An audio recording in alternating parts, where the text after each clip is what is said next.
हर हर महादेव सभी को।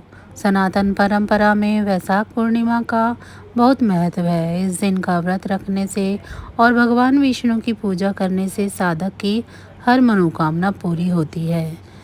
चलिए जानते हैं वैशाख पूर्णिमा की व्रत कथा के बारे में। हिंदू पंचांग के अनुसार वैशाख पूर्णिमा का व्रत हर साल वैशाख महीने के शुक्ल पक्ष की पूर्णिमा तिथि के दिन मनाया जाता है। इस साल वैशाख पूर्णिमा का व्रत 23 मई 2024 को गुरुवार के दिन रखा जाएगा।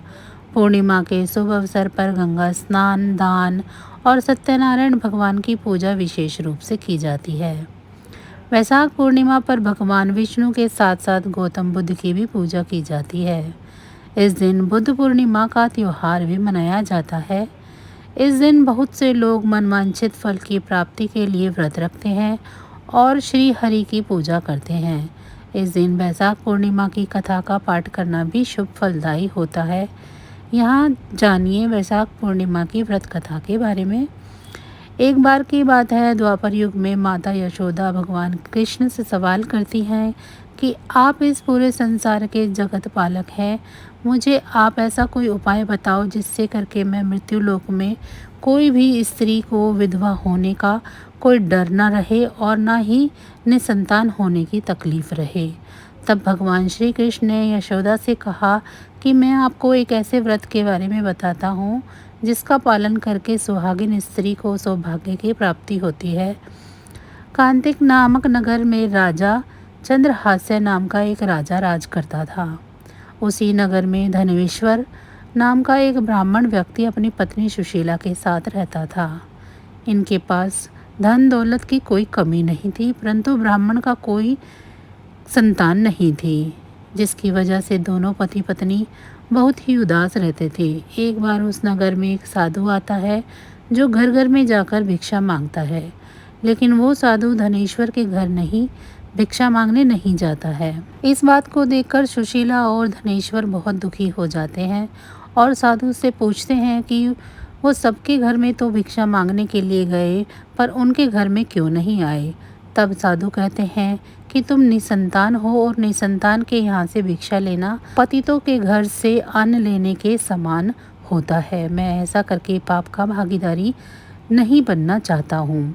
साधु की बात सुनकर दोनों बहुत दुखी हो जाते हैं और साधु से पूछते हैं कि कोई ऐसा उपाय बताओ जिससे हमें संतान की प्राप्ति हो सके। साधु की सलाह मानकर दंपति ने 16 दिन तक माँ चंडी का पूजन किया। ब्राह्मण दंपति की भक्ति से माँ प्रसन्न हुई और सुशीला को गर्भवती होने का वरदान दिया। इसके साथ ही उन्होंने यह भी कहा कि तुम हर पूर्णिमा तिथि के दिन दीपक जलाओ और सभी पूर्णिमा को दीपक की संख्या बढ़ती ही जानी चाहिए। ऐसे में पूरा 32 दीपक जलाओ। माँ काली का आशीर्वाद से सुशीला गर्भवती हुई। काली माता के कहे अनुसार वह दीपक जलाती रही। उसके बाद उसने एक पुत्र को जन्म दिया जिसका नाम उन्होंने देवदास रखा था। देवदास जब बड़ा हुआ तो धनेश्वर ने उसे शिक्षा प्राप्त करने के लिए काशी भेजा। काशी में देवदास के साथ एक अजीब घटना घटी जिसकी वजह से धोखे से देवदास का विवाह हो गया। जब देवदास ने बताया कि वह अल्प आयु में है, फिर भी उसका विवाह जोर जबरदस्ती के साथ करवा दिया गया। कुछ समय बाद जब वह काल देवदास के प्राण लेने आया तो काल देवदास के प्राण लिए बिना ही चला गया। तब काल ने यमराज से कहा कि वह देवदास के प्राण लेने में सक्षम नहीं है। जिसके बाद यमराज ने उसके पीछे का कारण जानने के लिए भगवान शिव और माता पार्वती के पास पहुँचे। तब माँ पार्वती ने माता काली के वरदान के वृतांत को यमराज को सुनाया और कहा कि ब्राह्मण दंपति ने पूर्णिमा का व्रत रखा था, जिसके कारण काल देवदास का कुछ भी नहीं बिगाड़ पाया। तभी से कहा जाता है कि पूर्णिमा के दिन व्रत करने से काल से मुक्ति मिलती है और भगवान विष्णु सभी की मनोकामना पूरी करते हैं। तो बस आज की जानकारी इतनी ही थी। फिर मिलेंगे हम आपको ऐसी ही किसी अन्य जानकारी के साथ अगली वीडियो में।